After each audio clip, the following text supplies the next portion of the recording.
Salut à tous et bienvenue dans cette nouvelle vidéo dans laquelle je vais parler d'un mythe très tenace dont j'ai déjà parlé et je voudrais l'aborder sous un angle un peu différent, celui d'aller dans le pays pour en parler la langue et pour l'apprendre. Donc si je vous en parle, c'est parce que j'ai publié récemment un article invité de Arzu du site Je parle italiano sur le fait de devenir bilingue en italien sans aller vivre en Italie. Vous avez le lien dans la description. Et je voulais en profiter pour rebondir dessus, sur le fait d'aller dans le pays. Ce serait, soi-disant, le seul moyen, la seule manière d'apprendre à parler couramment une langue. Et si on n'a pas la possibilité d'aller vivre dans le pays, c'est fichu. On n'y arrivera jamais, on ne pourra pas parler la langue. Et moi, honnêtement, ça m'énerve parce que je l'entends tellement, ce poncif posé comme la vérité unique qu'il faut le détruire par des faits.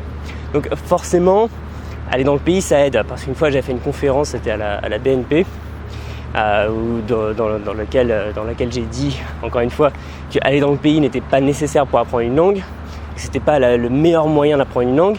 Et à la fin, quelqu'un est venu me dire, oui, par exemple, moi j'ai vécu en Italie, et le fait de vivre en Italie, ça m'a aidé à parler italien, et c'est ça qui fait que je parle italien.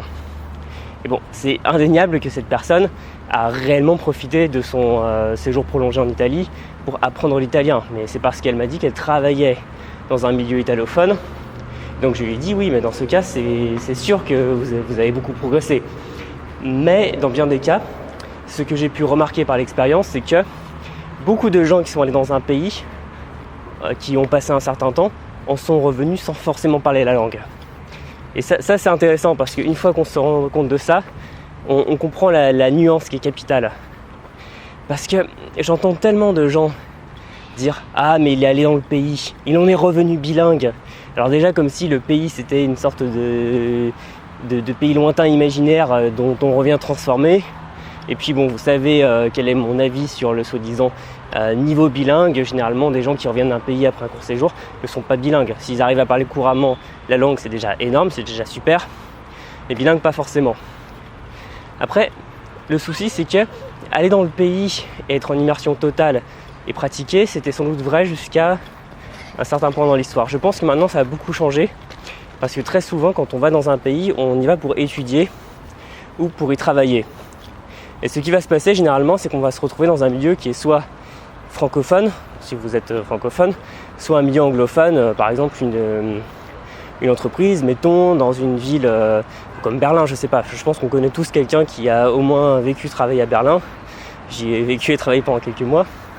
Et c'est pas forcément là d'ailleurs que j'ai le plus travaillé en allemand parce que j'étais en colocation avec des francophones et dans une entreprise où en fait c'était que des francophones.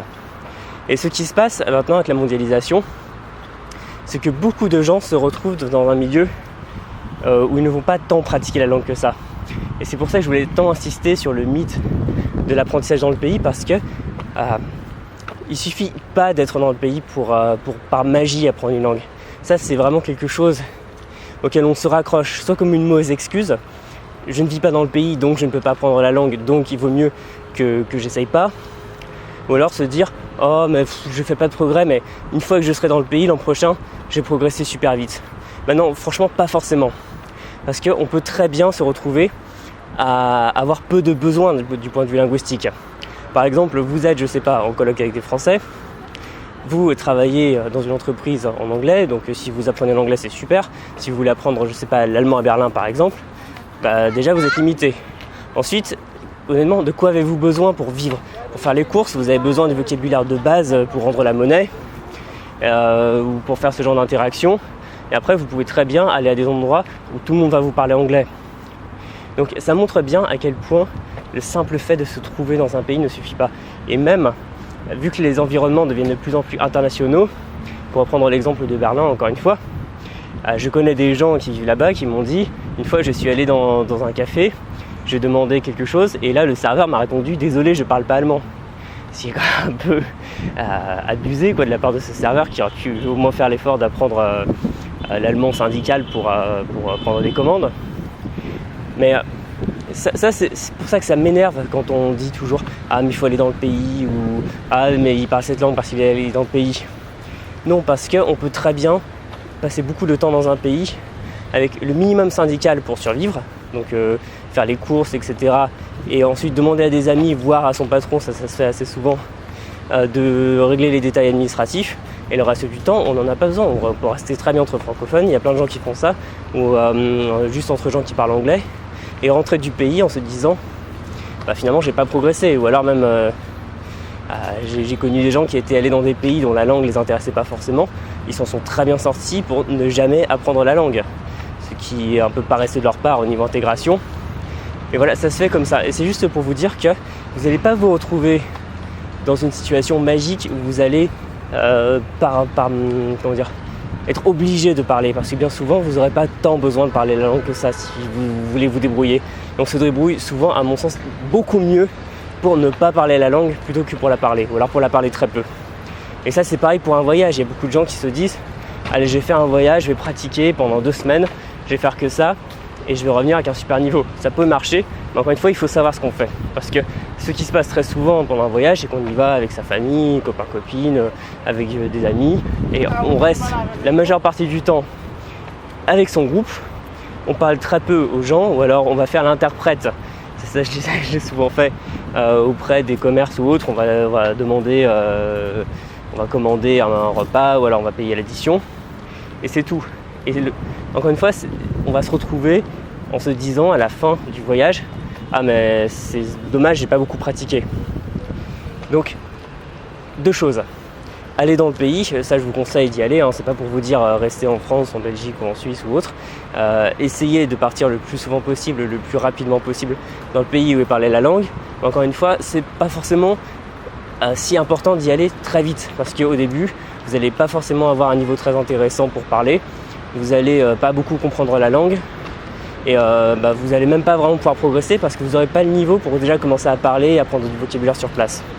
Donc il faut attendre un tout petit peu et ensuite y aller et surtout avoir l'intention de parler. Donc aller par exemple vous faire héberger chez des gens plutôt qu'à l'hôtel où tout le monde vous parle en anglais voire en français. Aller à des activités sur place, il en existe sur des sites comme Couchsurfing, Meetup, etc. où on peut trouver des activités pour pratiquer avec des locuteurs natifs, par exemple je sais pas, des tables de langue, des choses comme ça, spécialement centrées autour de la pratique d'une langue. Et créez-vous votre programme, c'est-à-dire avant même de partir, pendant que vous y êtes, trouvez une occasion de pratiquer, et même si vous faites un séjour prolongé du style un stage, un emploi, etc., n'hésitez pas quand même à garder un apprentissage comme à la maison, c'est-à-dire avec du vocabulaire, avec de la grammaire, etc. Parce que simplement parler avec des gens ne suffit bien souvent pas pour avoir déjà une grammaire correcte, parce que les gens ont rarement une grammaire correcte dans un pays. Il suffit de voir à quel point les Français font souvent des fautes de grammaire, parfois ça peut m'arriver d'ailleurs en parlant. Et voilà, donc il ne faut pas penser qu'aller dans un pays va automatiquement vous rendre bilingue, c'est totalement faux. Il faut avoir la réelle envie d'apprendre une langue et se mettre dans une situation où vous n'aurez pas l'autre choix, c'est-à-dire si vous êtes dans une famille d'accueil qui parle cette langue, c'est super parce que vous serez obligé de parler. Si vous avez un ou une partenaire qui parle cette langue, parlez tout le temps. Si vous voulez aller dans une université, allez dans l'université où on ne parle que cette langue ou presque. Pareil pour un travail, etc. Et de cette manière, oui, vous pourrez vous améliorer dans une langue par la pratique, l'immersion active comme je l'appelle. Mais on y revient toujours, ça c'est des choses déjà que vous pouvez faire à partir de chez vous.